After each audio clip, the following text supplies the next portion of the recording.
Dans les tours du North Galaxy, 3500 personnes font tourner les services centraux de l'administration fiscale. Du personnel au bord de la crise de nerfs, cela fait 1 an que ces hommes et ces femmes attendent du renfort, alors ce matin ils sont dehors. Nous avons perdu plus de 20% ces dernières années au sein du SPF Finance, mais 41% des fonctions de contrôle sur les 4 dernières années. Ce qui fait dire à l'administrateur général que d'ici 2020, il ne saura plus exercer de fonctions de contrôle, de mission de contrôle. Par exemple, pour Bruxelles, il n'y a plus que 2 ou 3 postes pour remplir les déclarations, alors qu'avant, dans les 19 communes, il y avait pratiquement des permanences et des bureaux de finances partout.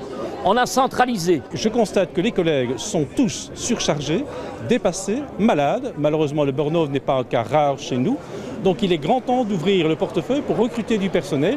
Et pas seulement dans la fonction de contrôle. Les douaniers aussi sont à bout. Depuis les attentats de Bruxelles, ils n'exercent plus leur mission principale. Nous sommes prêts à mener des actions dans tous les départements. Il faut savoir qu'on a des douaniers qui travaillent 24 heures sur 24.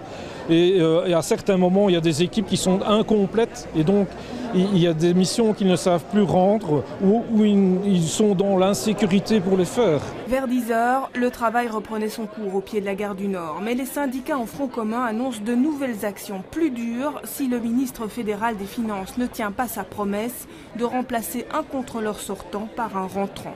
Message reçu 5 sur 5 par le ministre Van Overtveld. Via un communiqué, il espère poursuivre les discussions dans une atmosphère constructive.